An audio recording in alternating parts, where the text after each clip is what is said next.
ఎట్టకేలకి Kadapa steel plant సాకారమవుతోంది. దాదాపు 12 ఏళ్ల కాలంగా ఈ కడప స్టీల్ ప్లాంట్ గురించి వింటున్నాం మనం. ఇద్దరు ముఖ్యమంత్రులు 3 సార్లు ఫౌండేషన్ స్టోన్ వేశారు. కానీ అది అడుగు కూడా ముందు కదల్లా. ఇప్పుడు జూలై 3వ తేదీన ముఖ్యమంత్రి చంద్రబాబు నాయుడు గారు మరొక్కసారి ఫౌండేషన్ స్టోన్ వేయబోతున్నారు. కానీ ఈసారి మాత్రం నిర్మాణం మొదలు కాబోతోంది. ఆంధ్రప్రదేశ్లో కడప స్టీల్ ప్లాంట్ లాంటి అనేక కొత్త డెవలప్మెంట్స్ జరుగుతున్నాయి. ఎందుకు పనికిరాని రాజకీయాలు కాకుండా ఇటువంటి డెవలప్మెంట్స్ పట్ల ఆసక్తి ఉన్న వాళ్ళ కోసం నేను ఒక వెబ్సైట్ చేశాను. ఇది పూర్తిగా business related developments in Andhra Pradesh వీటిని కవర్ చేస్తుంది. దీని పేరు bizandhra.com. ఇందులో రాజకీయాలకు సంబంధించిన అంశాలు ఏమీ ఉండవు. ఇవి పూర్తిగా డెవలప్మెంట్కి సంబంధించి, పరిశ్రమలకు సంబంధించి, పెట్టుబడులకు సంబంధించి, ఆంటర్‌ప్రెన్యూర్‌షిప్కి సంబంధించి, పరిశ్రమలు ప్రోత్సహించడానికి ప్రభుత్వం తీసుకొస్తున్నటువంటి కొత్త విధానాల గురించి వార్తలు, కథనాలు ఉంటాయి. ఈ వెబ్సైట్ ప్రస్తుతం ఇంగ్లీష్లో ఉంది. త్వరలో దీన్ని తెలుగులో కూడా తీసుకురావడానికి ప్రయత్నిస్తాను. ఆసక్తి ఉన్నవాళ్ళు, మరీ ముఖ్యంగా పరిశ్రమలు, పెట్టుబడులు, వ్యాపార అవకాశాలు ఇట్లాంటి వాటి పట్ల ఆసక్తి ఉన్నవాళ్ళు ఈ వెబ్సైట్ను చూడవచ్చు. కడప స్టీల్ ప్లాంట్ పేరు ఇప్పుడు రాయలసీమ స్టీల్ ప్లాంట్. జమ్మలమడుగు మండలంలో సున్నపురాళ్లపల్లెలో పెట్టబోతున్నారు దీన్ని ఇప్పుడు తాజాగా. దాదాపు 16,000 కోట్ల రూపాయల పెట్టుబడి. మొదటి ఫేజు 2028 కల్లా పూర్తి చేయాలని చెప్పి కూడా నిర్ణయించారు. నిర్మిస్తుంది ఎవరు అంటే JSW, Jindal south west company పేరు. ఎవరిది కంపెనీ? సజ్జన్ జిందాల్ది. ఆయన పేరు చాలామంది వినే ఉంటారు. కాదంబరి జత్వానీ కేసులో ఆయన పేరు విన్నారు. అయితే ఇక్కడ ఇంకొక విషయం చెప్పాలి. అదేంటంటే ఈ కాదంబరి జత్వానీ కేసులో సజ్జన్ జిందాల్ గారి పేరు పెట్టలేదని కొంతమంది విమర్శిస్తే, జగన్మోహన్ రెడ్డి గారు ఏమన్నారంటే అప్పట్లో సజ్జన్ జిందాల్ను కూడా చంద్రబాబు నాయుడు గారు వెళ్ళగొట్టాడు. చంద్రబాబు నాయుడు గారు వెళ్ళగొట్టినటువంటి పారిశ్రామికవేత్తల్లో సజ్జన్ జిందాల్ ఒకడు అని పదే చెప్పారు చాలా ప్రెస్ మీట్లో. కానీ ఇప్పుడు అదే సజ్జన్ జిందాల్ ఆధ్వర్యంలో ఆయన కంపెనీ JSW కింద కడప స్టీల్ ప్లాంట్ రూపుదిద్దుకుంటోంది చంద్రబాబు నాయుడు గారి హయాంలో. సజ్జన్ జిందాల్ గారు గతంలో వైఎస్ రాజశేఖర రెడ్డి గారికి, ఆ తర్వాత జగన్మోహన్ రెడ్డి గారికి సన్నిహితుడు. అట్లానే ఆయన ఏమీ చంద్రబాబు నాయుడు గారికి వ్యతిరేకం కాదు, లేకపోతే చంద్రబాబు నాయుడు గారు ఆయన ఏమి దూరం పెట్టలే ఇప్పుడు.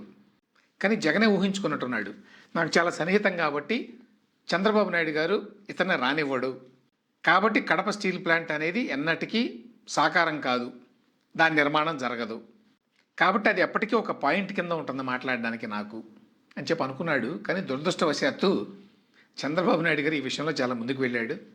సజ్జన్ జిందాల్తో చాలాసార్లు కలిశాడు. ఆ జిందాల్ గారు అమరావతి వచ్చాడు.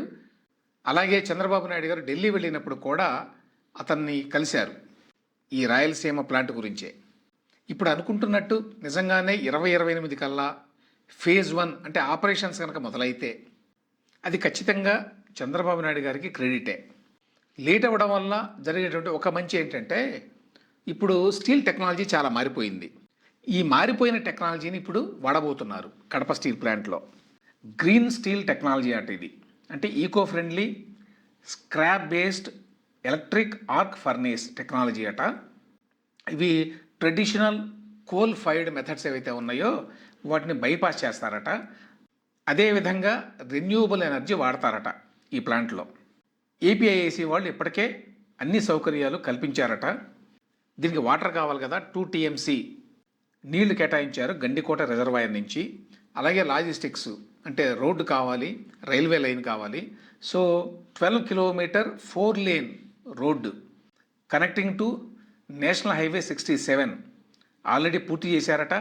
అదేవిధంగా ముద్దనూరు రైల్వే స్టేషన్కి 12 కిలోమీటర్లు ఉంటుందట అక్కడి నుంచి. ఆ రైల్వే లైన్ కూడా పూర్తి చేశారు. అదేవిధంగా 400 kV double circuit transmission line కూడా పూర్తయింది. కాబట్టి ప్లాంటు నిర్మాణం కొనసాగడానికి, తర్వాత ఆపరేషన్స్ మొదలు కావడానికి అన్నీ సిద్ధంగా ఉన్నాయి. కడప స్టీల్ ప్లాంట్ గురించి ఎప్పటి నుంచో వింటున్నాం, అందరికీ తెలుసు. యాక్చువల్గా ఇప్పుడు 2007లోనే వైఎస్ రాజశేఖర రెడ్డి గారు దీన్ని తలపెట్టాడు. అప్పట్లో గాలి జనార్దన్ రెడ్డి గారి బ్రహ్మణి స్టీల్స్కి ఇచ్చాడు ఈ ప్రాజెక్టుని. 10,700 ఎకరాలు కేటాయించారు జమ్మలమడుగులో. ఇప్పుడు 1100 ఎకరాలే ఇచ్చింది జేఎస్డబ్ల్యూకి. అప్పట్లో 10,700 ఎకరాలు. ఆ 10,700 ఎకరాలు కాకుండా మళ్ళీ 3,115 ఎకరాలు జమ్మలమడుగులో ఒక ఎయిర్పోర్ట్ కట్టడానికి కూడా ఇచ్చారు. ఎందుకు ఎయిర్పోర్ట్ అక్కడ అంటే, మరి కడప స్టీల్ ప్లాంట్ బ్రహ్మణి స్టీల్స్ మొదలగాబోతోంది పెద్ద భారీ ఎత్తున. దీనికోసం చాలామంది పెద్దవాళ్ళంతా తిరుగుతూ ఉంటారు. వాళ్ళు తిరగడానికి వీలుగా ఒక ఎయిర్పోర్ట్ కావాలి అని జనార్దన్ రెడ్డి గారు అడిగారు. వైఎస్ రాజశేఖర రెడ్డి గారు 3,115 ఎకరాలు ఇచ్చారు ఆ జమ్మలమడుగుల ఎయిర్పోర్ట్కి. జగన్మోహన్ రెడ్డి గారేమో ఇప్పుడు భోగాపురంలో 2,500 ఎకరాలు ఎందుకు అని మాట్లాడుతూ ఉంటాడు తరచుగా. కానీ జమ్మలమడుగులోనే 3,115 ఎకరాలు ఇచ్చారు. అంటే మొత్తం కలిపి దాదాపు 14,000 ఎకరాలు ఇచ్చారు కడప స్టీల్ ప్లాంట్ పేరుతోటి. ఆ ఇచ్చిన భూముల్ని జనార్దన్ రెడ్డి గారు సొంత అవసరాల కోసం వాడుకున్నాడు, అది వేరే విషయం. ఆ భూముల్ని తాకట్టు పెట్టాడు, ఎందుకంటే అవి చాలా చీప్గా ఇచ్చారు. ఎకరం 18,000 అప్పట్లో. ఈ 10,700 ఎకరాలు వాటిని యాక్సిస్ బ్యాంకులో పెట్టి ఒక 400 కోట్లు అనుకుంటాను తీసుకున్నాడు. ఆ తర్వాత కుంభకోణాలు ఇరుక్కొని ఆయన ఆ ప్లాంట్ కట్టలేదు. ఆ భూమికి సంబంధించి ఇప్పటికీ గొడవలు నడుస్తున్నాయి ఆ బ్యాంకుకి స్టేట్ గవర్నమెంట్కి మధ్య.